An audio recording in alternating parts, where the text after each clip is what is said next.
Dans cette vidéo, nous allons tenter d'intégrer donc un nouveau compte Google Analytics sur la plateforme Shopify.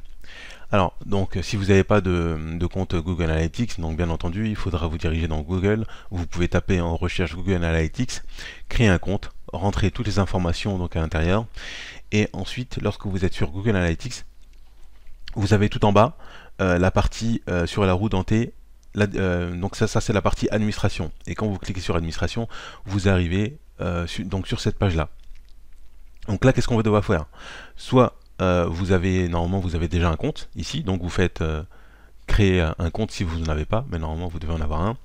Et dans le cas où vous avez donc un compte, donc moi ici on voit que j'ai un compte, je vais créer en fait une nouvelle propriété.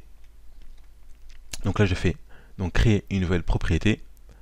Et donc là, on nous demande quel est notre objectif. Donc moi, mon objectif, c'est de mesurer le site web. Donc on clique dessus et on fait continuer. Le nom du site. Donc on va mettre Emani France. Donc l'URL, ici, on va prendre HTTPS parce que donc c'est un site qui est sécurisé. Voilà. Et donc là, je vais coller l'URL, donc emani-france.fr. La catégorie sectorielle, bon,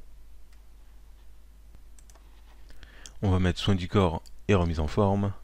Le fuseau horaire, hop, on va choisir donc la France. Voilà. Et donc on fait créer. Donc là la propriété en fait est créée.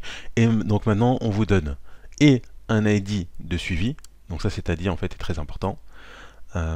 Et là on va dire le script Google Tag en fait qu'il va falloir intégrer sur la plateforme Shopify.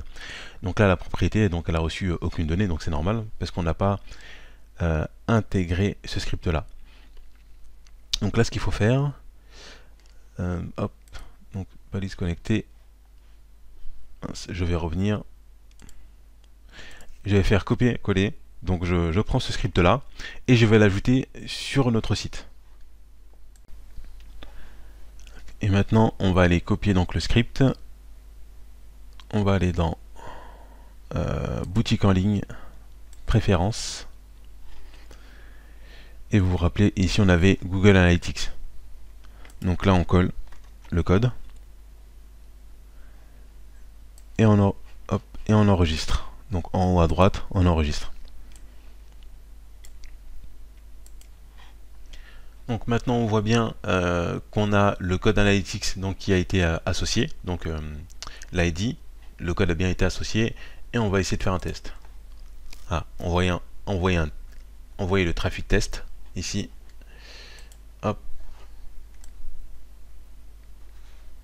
Voilà, donc il y a une boîte de dialogue donc, qui a été ouverte et ça a bien fonctionné.